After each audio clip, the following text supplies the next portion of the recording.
Halo anak-anak, ketemu lagi dengan Bu Ayutri di pembelajaran fisika lintas minat untuk kelas 10. Bagaimana kabarnya? Semoga kita semua selalu sehat ya anak-anak. Nah, di pertemuan kali ini kita akan membahas bab 2, yaitu mengenai besaran fisika dan pengukurannya. Ini peta konsepnya anak-anak, silahkan dilihat, dibaca.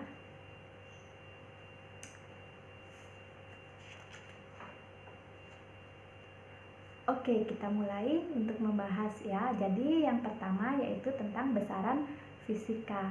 Nah, anak-anak, dalam kehidupan sehari-hari kita sudah sering melaksanakan atau melakukan kegiatan pengukuran atau menggunakan besaran-besaran fisika. Nah, zaman dulu pun nenek moyang kita, nenek kita dulu juga sudah menggunakan alat-alat ukur untuk mengukur dalam kehidupan sehari-hari. Cuman bedanya kalau dulu mungkin alat-alatnya atau cara mengukurnya berbeda. Misal kalau zaman dulu masih menggunakan jengkal atau depa. Sedangkan kalau menggunakan jengkal atau depa itu berbeda disesuaikan dengan ukuran tubuh. Kalau ukuran tubuhnya besar, tinggi, otomatis jengkalnya lebih besar atau lebih panjang. Sedangkan kalau yang pendek ya lebih kecil. Nah, itu tidak bisa digunakan di seluruh tempat dan di semua orang tidak bisa karena hasilnya pasti berbeda. Nah, untuk menyeragamkan maka dibuatlah satuan internasional yang biasanya kita kenal dengan sebutan SI ya anak-anak. Nah, pengukuran itu juga tidak lepas dari kehidupan kita sehari-hari anak-anak ya. Mari kita bahas yaitu mengenai pengertian dari besaran. Besaran adalah sesuatu yang dapat diukur dari suatu benda. Contohnya, misalnya kita mengukur volume, mengukur luas, mengukur panjang, gaya, dan yang lainnya. Oke anak-anak, dalam satuan internasional itu besaran dibedakan menjadi dua secara umum, yaitu besaran pokok dan besaran turunan. Mungkin waktu SMP sudah pernah dengar ya, yang mana besaran pokok, yang mana besaran turunan. Oke, kita bahas satu-satu. Yang pertama yaitu besaran pokok. Besaran pokok adalah besaran yang berdiri sendiri dengan satuan tertentu dan tidak tersusun oleh besaran lain. Nah, ini dia pembagian dari besaran pokok. Secara umum besaran pokok itu ada 7 ya. Ada massa, panjang, waktu, suhu, kuat arus listrik, intensitas cahaya, dan kuantitas atau banyaknya zat. Kemudian untuk besaran turunan itu diambil dari besaran pokok. Jadi besaran turunan itu dia besaran yang tersusun dari besaran lain, baik tersusun langsung dari besaran pokok maupun besaran turunan yang lain. Nah, contoh dari besaran turunan juga banyak, misalnya menghitung luas, menghitung volume, menghitung gaya, dan yang lainnya.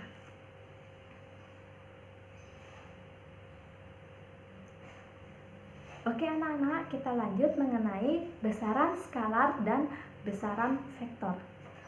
Besaran skalar adalah besaran yang mempunyai nilai atau besar saja.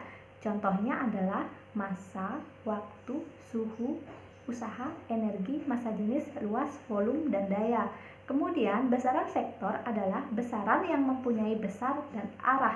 Contohnya gerak benda, momentum, percepatan, gaya, dan yang lainnya. Oke, manfaat dari dimensi.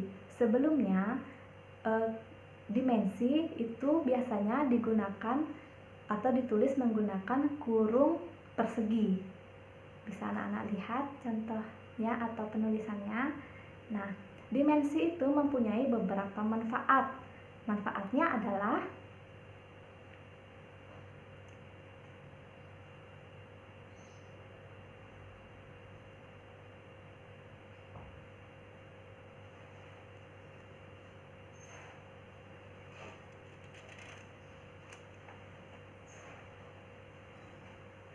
Oke anak-anak, kita lanjutkan.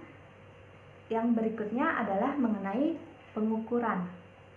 Pengukuran adalah Proses mengukur suatu besaran menggunakan alat ukur dan satuan besaran tertentu. Proses mengukur sendiri melibatkan aktivitas membandingkan atau menguji atau mencoba atau mengira nilai suatu besaran menggunakan alat ukur terhadap objek yang sedang diukur. Contoh proses pengukuran itu banyak ya anak-anak, misalkan anak-anak mengukur massa dengan menggunakan timbangan, kemudian mungkin anak-anak pernah menghitung panjang dari meja dengan menggunakan mistar, mungkin menghitung waktu dengan lihat jam atau stopwatch. Oke anak-anak, kita lanjut.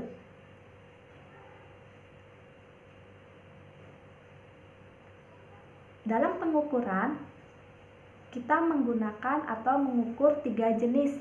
Yang pertama, mengukur besaran panjang. Yang kedua, mengukur besaran massa. Dan yang ketiga, mengukur besaran waktu. Yang pertama yaitu mengukur besaran panjang. Nah, anak-anak pasti sudah sering ya mengukur besaran panjang, misalnya mengukur panjang buku, meja, kursi, handphone misalnya. Menggunakan apa? Ayo. Oke. Biasanya kita menggunakan mistar ya anak-anak. Oke, alat ukur besaran panjang yang biasanya digunakan antara lain adalah yang tadi kita bahas yaitu mistar, kemudian yang kedua rollmeter atau pita pengukur, biasanya digunakan di tukang jahit ya anak-anak, kemudian jangka sorong dan mikrometer sekrup. Kita bahas ya. Mengukur panjang menggunakan jangka sorong. Perhatikan anak-anak gambarnya, di sana sudah dijelaskan ada skala Nonius, bagian-bagian dari jangka sorong. Nah, jangka sorong itu memiliki ketelitian 0,01 cm atau 0,01 cm.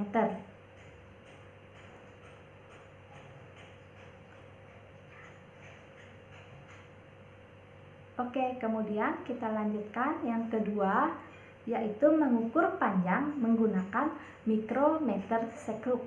Oke, untuk ketelitian dari mikrometer sekrup itu adalah 0,005 mm.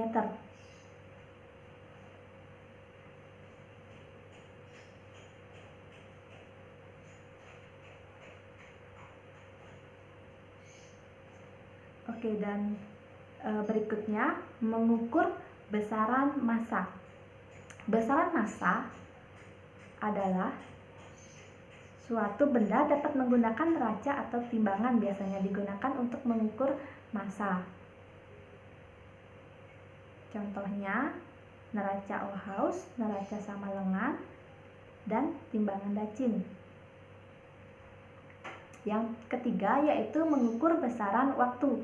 Nah, mengukur besaran waktu ini biasanya menggunakan jam atau stopwatch. Nah, untuk stopwatch sendiri itu ada 2 jenis, ada yang pegas dan ada yang digital. Kalau kita menggunakan yang digital itu ketelitiannya jauh lebih teliti ya dibandingkan dengan stopwatch pegas.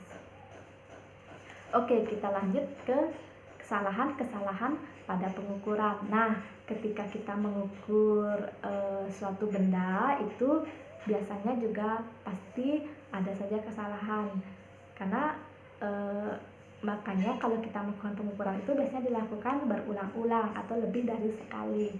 Nah, banyak sekali hal-hal yang membuat kita dalam mengukur itu menyebabkan kesalahan-kesalahan. Misalnya kita bahas satu-satu ya. Yang pertama, kesalahan umum. Kesalahan ini akibat kesalahan pengamat. Pengamat yang kurang terampil memakai sebuah alat dapat mempengaruhi ketelitian hasil dari pengukurannya. Yang kedua yaitu kesalahan sistematik. Kesalahan sistematik ini ada beberapa ya. Yang pertama yaitu kesalahan kalibrasi, di mana kesalahannya itu pada ketepatan pembubuhan nilai pada garis skala pada saat pembuatan. Nah, biasanya ini terjadi di pabrik ya anak-anak. Kemudian yang kedua, kesalahan titik nol. Nah, biasanya sebelum kita menggunakan alat ukur, kita harus perhatikan jarum atau petunjuknya atau angkanya itu harus di skala 0. Ya, jadi kalau udah 0 berarti alatnya sudah benar atau baik. Kemudian yang ketiga yaitu kesalahan komponen alat ukur. Misal alatnya sudah tua, kemudian alatnya sudah tidak layak pakai karena mungkin lama ya anak-anak, dan kemudian kesalahan paralaks, di mana kesalahan baca yang terjadi akibat kurang tepatnya mata melihat alat ukur. Nah, biasanya kalau kita mengukur itu harus tegak lurus anak-anak ya, dengan benda yang akan diamati. Kesalahan paralaks dapat terjadi jika sudut pandang pembacaan hasil pengukuran tidak dilakukan secara tegak lurus. Dan kemudian kesalahan karena kondisi lingkungan, misalnya karena suhu, tekanan, dan kelembaban udara. Contohnya, misalnya kalau kita melakukan pengukuran dalam kondisi udara yang sangat panas atau sangat dingin, hasil dari pengukuran dapat mempengaruhi atau terpengaruh oleh suhu lingkungan tersebut. Kemudian yang ketiga yaitu kesalahan acak. Kesalahan ini disebabkan oleh gerak drone molekul udara, fluktuasi tegangan listrik, getaran bumi, kebisingan, dan radiasi. Oke, itu adalah beberapa jenis kesalahan-kesalahan. Kemudian kita lanjut ke pembahasan tentang angka penting dan notasi ilmiah. Yang pertama yaitu mengenai angka penting dan angka eksak. Angka penting adalah semua angka yang diperoleh dari hasil pengukuran angka penting, terdiri atas angka pasti dan angka taksiran. Nah, aturan-aturan angka penting bisa kita lihat. Yang pertama, semua angka bukan 0 adalah angka penting. Contohnya 145,789 itu semuanya angka penting, yaitu ada 6. Kemudian yang kedua, angka 0 yang terletak di antara angka-angka bukan 0 adalah angka penting.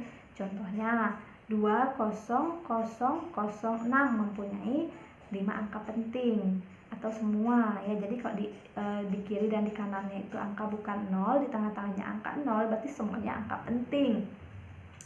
Yang ketiga, angka 0 di sebelah kanan angka bukan 0 termasuk angka penting kecuali ada penjelasan lain.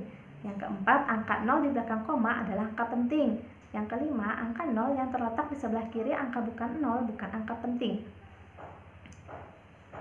Oke, kemudian kita lanjut ke aturan-aturan pembulatan dalam proses berhitung. Nah, kalau angka lebih dari 5 dibulatkan ke atas, contohnya 6,427 dibulatkan menjadi 6,43. Angka kurang dari 5 dibulatkan ke bawah, contohnya 6,423 dibulatkan menjadi 6,42. Dan yang terakhir, angka tepat sama dengan 5 dibulatkan ke atas jika angka sebelumnya ganjil dan dibulatkan ke bawah jika angka sebelumnya genap. Oke, anak-anak, itu mengenai angka penting atau angka eksak ya. Kemudian kita lanjut ke pembahasan berikutnya mengenai notasi ilmiah. Nah, kalau notasi ilmiah biasanya kalau kita lihat itu dia isi misalnya pangkat di atasnya ya, misalnya 10 dikali 10 pangkat minus 2. Nah, itu biasanya disebut dengan notasi ilmiah anak-anak. Nah, kemudian kita lanjut dalam kita melakukan pengukuran itu ada yang disebut dengan ketidakpastian dalam pengukuran. Jadi pengukuran yang kita lakukan itu tidak sempurna ya. Sama seperti dalam kehidupan ini tidak ada yang sempurna. Jadi kalau dalam pengukuran juga disebut dengan ketidakpastian dalam pengukuran ya. Dimana ketidakpastian dalam pengukuran itu dinyatakan dengan X sama dengan X0 plus minus delta X, di mana X0-nya itu adalah hasil pengukuran tunggal dan delta X-nya itu adalah ketidakpastian hasil pengukuran. Nah, pengukuran itu dapat kita lakukan lebih dari sekali atau berulang-ulang. Nah, biasanya dilakukan bisa 3 kali, bisa 5 kali, tergantung dari anak-anak sendiri. Oke, kita lanjut ke pengukuran tunggal. Pengukuran tunggal adalah pengukuran yang hanya dilakukan 1 kali. Ya, jadi hanya 1 kali anak-anak. Kemudian pengukuran berulang. Nah, kalau pengukuran berulang itu adalah pengukuran yang tadi sudah kita bahas, yaitu melakukan pengukuran secara berulang-ulang atau lebih dari sekali.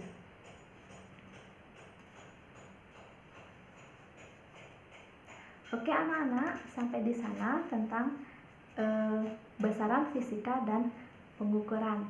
Nah, nanti kita bahas jika ada pertanyaan, ada yang kurang dipahami, nanti bisa kontak ibu, kita bahas sama-sama ya anak-anak. Jika ada salah kata, ibu minta maaf. Kita akhiri pertemuan kali ini dan kita lanjutkan di pertemuan berikutnya. Selalu sehat ya anak-anak, tetap jaga kondisi. Sampai jumpa.